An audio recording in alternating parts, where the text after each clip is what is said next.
A phone camera shakes. A doorway fills the frame. Someone whispers, "They're here." The air feels tight, like the room itself knows something is about to break. That's how the internet usually meets ice. A few seconds of adrenaline, a cropped angle, a moment that feels like it fell out of nowhere. The clip starts at the loudest point. Voices tight, questions flying, then ends before you can see what led to it. But the loud moment is rarely the beginning. It's the moment the process becomes visible. Freeze that moment. So this video is a behind-the-scenes walkthrough of how ICE operations work on a process level. Not whether they're right or wrong. Not politics, not individual cases. Just the machinery that can make a moment look instant on your screen, even when it was built, checked, and scheduled long before anyone hit record. A normal day runs on routines. This system runs on steps. When those two meet, the internet only sees the impact. Phase 1. The viral moment. What the camera shows. Most viral ICE clips share the same shape. A normal setting. A hallway that smells faintly like detergent. A porch light still on. A break room microwave that just beeped. Then the rhythm breaks. A knock. A badge. A short exchange. A neighbor appears with a phone held like a flashlight, narrating in real time. And because the camera is pointed at the most intense 10 seconds, everything feels improvised, personal, immediate. But short clips are like looking at one frame of an airport and assuming you understand aviation. You see the metal detector. You don't see ticketing, ID checks, baggage routing, gate assignments, and the quiet room where people are watching screens and following protocols. That's the first contrast. The internet sees a collision. The system sees a sequence. The clip is the splash, not the wave. Phase 2. What ICE is and what it isn't. ICE stands for Immigration and Customs Enforcement. It's a federal agency inside the Department of Homeland Security. That matters because federal isn't one job. It's many lanes that look similar from far away. ICE is not local police. ICE is not the FBI. And ICE is not Border Patrol, which is part of Customs and Border Protection and focuses heavily on borders and ports of entry. Inside ICE, the two names that matter most are ERO and HSI. Enforcement and Removal Operations, ERO, is built around the custody and logistics side of immigration enforcement, locating people in scope, making arrests when authorized, processing, detention coordination, transfers, and removals. If you've seen a doorstep clip, you're usually seeing the ERO lane. Homeland Security Investigations, or HSI, is the criminal investigative branch. HSI cases often involve long timelines and complex coordination, fraud, smuggling networks, cross-border crime, where the operation might look more like interviews, records, surveillance, and evidence than a knock on a door. Same agency, different lanes. Confusing them is like confusing a hospital's triage desk with its lab. Both are real, both have rules, they do different work. Rewind a few steps. Phase 3. How operations start. Upstream, not random. This is where the viral illusion is strongest. The video begins at the door, so it feels like the door is where the decision was made. In most systems, the decision is made earlier. Think about a bank freezing your card. To you, it happens at the checkout counter. Tap, decline, confusion. To the bank, it happened upstream. A pattern triggered a rule. The account was flagged, the decision was logged, and the system moved to its next step. You experienced the consequences, not the trigger. ICE operations often work the same way. Field activity is typically downstream of prior legal or administrative steps already in motion. Records, notices, proceedings, outcomes. The door moment is usually a step in a longer chain, not a spontaneous choice made that morning. Another important point. Field agents usually operate within a chain of supervision and assignment. Work is routed, cases are reviewed, tasks are scheduled. Documentation exists because the system has to be reviewable later. Who did what, when, and under what authority? At a high level, cases can originate in different ways. Existing records in government systems, coordination and referrals between agencies, or criminal investigations in the HSI lane. Some actions involve planned custody transfers at the point someone is being released from another facility. Less a surprise, more a handoff. To a person living their day, it can feel sudden. To the system, it can be the next box in a flowchart. What looks like a lightning strike on video can be a scheduled step in a process. Phase 4. Planning and preparation. The quiet work that makes the loud moment possible. If you film the prep, it wouldn't trend. It would look like fluorescent lights, a printer humming, a supervisor asking questions that sound boring until you realize they're safety features. An address is read out loud, then repeated. Names and identifiers are checked. Notes are reviewed. Someone asks, "What's the plan if the subject isn't there?" Someone answers, "Because not there is a normal outcome a system has to handle." This is where operations stop being a moment and become logistics. You can think of it like package delivery. The driver at your door is the only part you see, but the package has already been scanned, sorted, routed, and assigned to a truck. The driver doesn't invent the route. The route arrives with the job. Planning usually includes confirming identity markers in the file, confirming case posture, confirming authority for the step being taken, and confirming the back-end capacity for what happens next. If custody is possible, there must be a receiving point, processing, transport, intake. Showing up without a plan for the next step is how systems jam. Timing is part of this too. Staffing matters. Processing capacity matters. Predictable conditions matter. Calm isn't a vibe. Calm is a control tool. Roles are assigned. One person leads communication. Another handles safety and situational awareness. Another coordinates timing and transport. Another tracks documentation. The goal is to reduce improvisation because improvisation is where misunderstandings and errors multiply. Most of the operation happens before anyone knocks. Now picture the engine room. Phase 5, data and technology. How the system confirms who before it moves. Now the engine room. Identity verification. Real life is messy. Two people can share a name. Dates of birth can be recorded differently across systems. Addresses change, spellings drift. A missing apartment number can turn certainty into confusion. So systems use multiple anchors. Biographic information helps. Names, dates, prior addresses, prior encounters. Biometrics, especially fingerprints, can help reduce mix-ups because they're less dependent on spelling and memory. Information sharing between agencies can exist at a high level because different agencies hold different pieces of a person's record. A simple analogy. Your name isn't your login. Your name is what shows on the screen. The login is the combination that proves the account is actually yours. Or think of airport baggage. Your suitcase is not known because it exists. It's known because it stays attached to a tag that gets scanned at every handoff. Systems run on tags, identifiers that keep the right item attached to the right record. That's why the "they just showed up" story is usually incomplete. Before a field action, a chain is often confirmed. Identity, status, authority, and a plan for the next step. Here's where the camera finally catches up. And now we reach the part the internet actually sees. Phase 6, during an operation. Why it looks sudden and why it isn't usually improvised. On camera, an operation looks like a sharp interruption of normal life. That's because it is. A realistic scene is small and ordinary. A kettle clicking off. A lunch bag on the counter. A work badge by the keys. A phone buzzing with a reminder. Then a knock breaks the rhythm and suddenly the hallway feels narrower. In the field, operations are structured around procedure and roles. Communication is usually led by a designated person because mixed messaging creates confusion fast. Safety roles exist because environments are unpredictable. Documentation roles exist because the system continues after the moment ends. Protocols cover the common surprises. The door doesn't open. The wrong person answers. The subject isn't present. Identity is disputed. A bystander films and narrates. Emotions escalate. Standard procedure isn't robotic. It's guardrails, rules designed so nobody invents new ones under pressure. The moment can feel chaotic to the viewer, while the objective on the ground is controlled movement. A phone camera catches raised voices and quick decisions, because that's what a phone camera is good at. It's not built to capture the quiet work that made the moment possible. And the biggest reason it looks sudden is simple. The camera usually turns on at the exact moment the system becomes visible.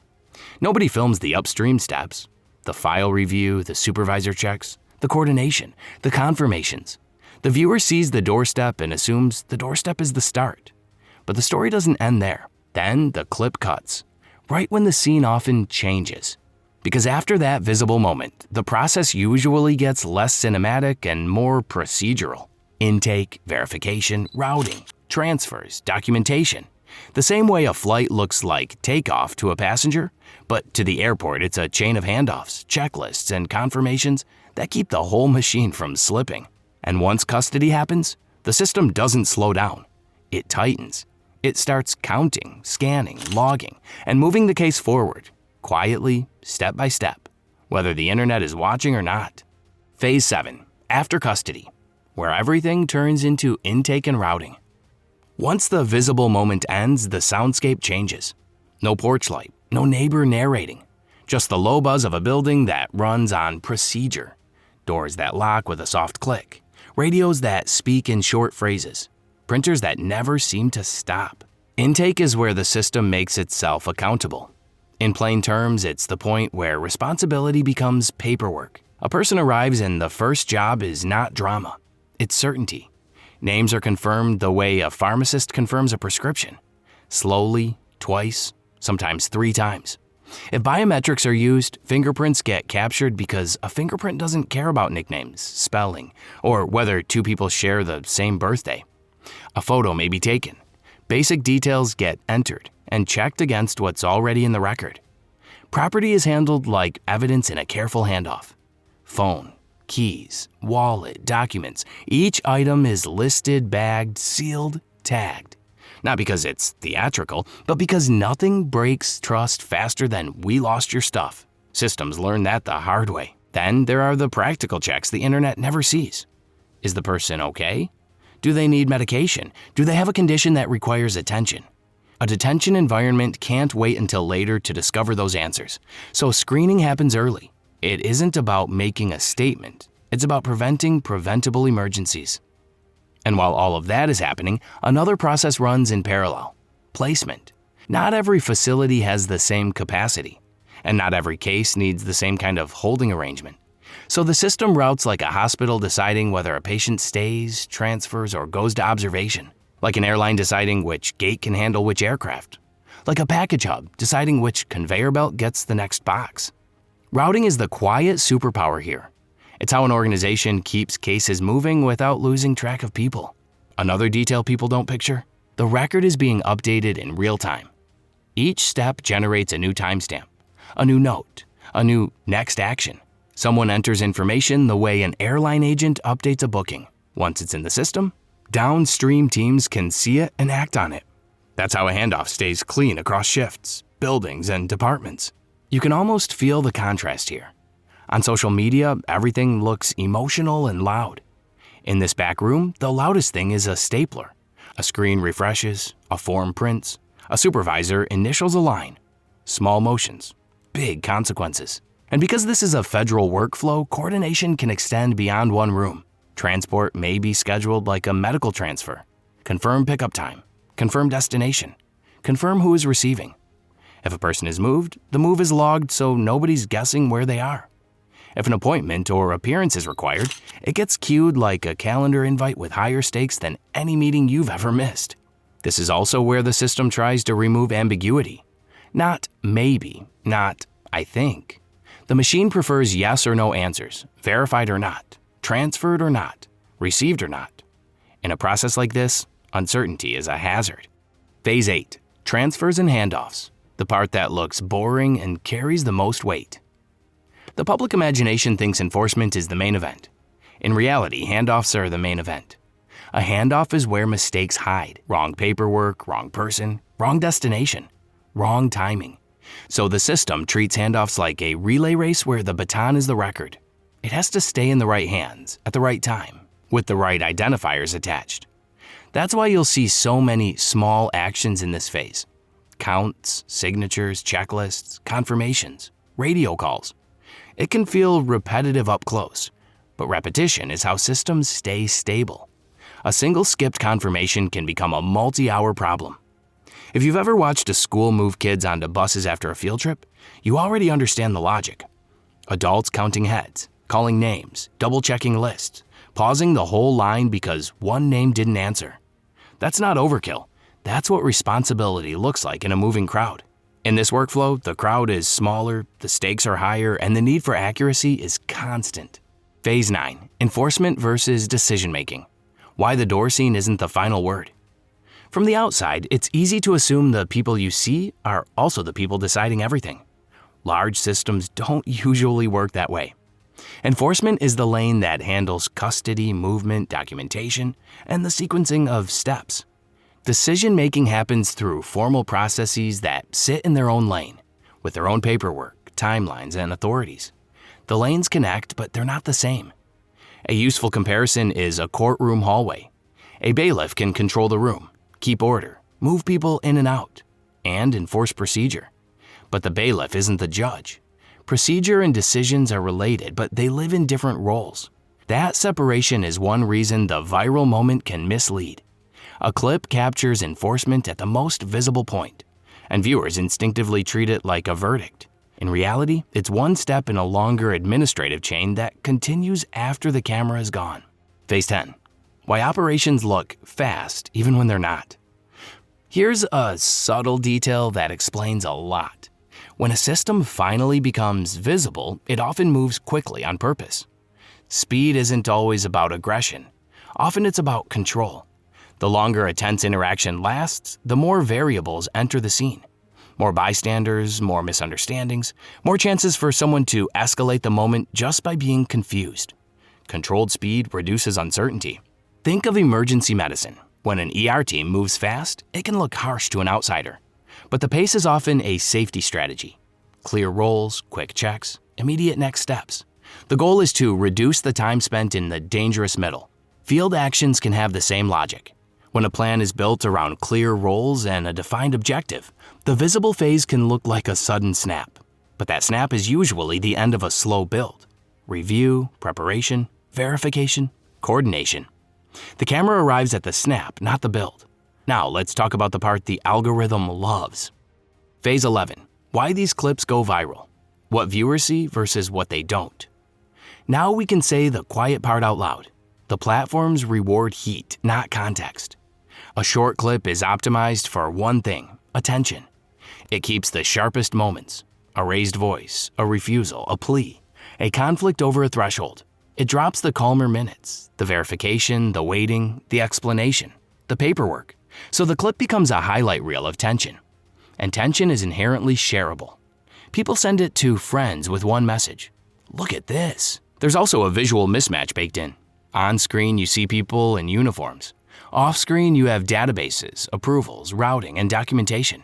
Humans are easier to react to than systems, so the reaction attaches to what the viewer can see. That's why the comment section fills with certainty. When the middle is missing, people treat guesses like facts. Not because they're malicious, but because the brain hates incomplete stories. A good analogy is a security camera clip of a car accident. You see impact, you don't see the driver's earlier route. The weather reports, the brake wear, the second-by-second decisions that led to that moment. Yet the internet will still decide instantly who was obviously at fault. The clip creates confidence without creating understanding. Ice clips work the same way. Impact without the pipeline. Phase 12. The big picture. A system built to be repeatable. If you zoom out, the structure is straightforward. Cases originate upstream in records and prior steps. Preparation confirms identifiers, authority, and logistics. Field contact follows protocols and role division designed to reduce improvisation. If custody occurs, the workflow shifts into intake, verification, routing, and documented handoffs. Decision-making happens in its own lane, connected to but not identical to the enforcement lane. That structure doesn't erase the human reality. It explains why the human reality looks the way it looks on camera. Because the camera captures the interruption, not the infrastructure. It captures the moment the system touches a day, not the steps that brought it there. So the next time a clip hits your feed and it feels like a lightning strike, remember what you're actually watching. The point where a long process becomes visible for a few seconds. Behind that moment is a chain built around verification, documentation, and controlled handoffs. Unseen work designed to keep a large system consistent. If this helped you understand the difference between the viral frame and the full workflow, hit like so more people can learn the process instead of filling the gaps with guesses. Subscribe for more behind-the-scenes explainers of how real systems operate when the camera isn't there. And drop a comment with the next How It Really Works topic you want. Airport security, passport processing, or what actually happens when your bank flags a transaction.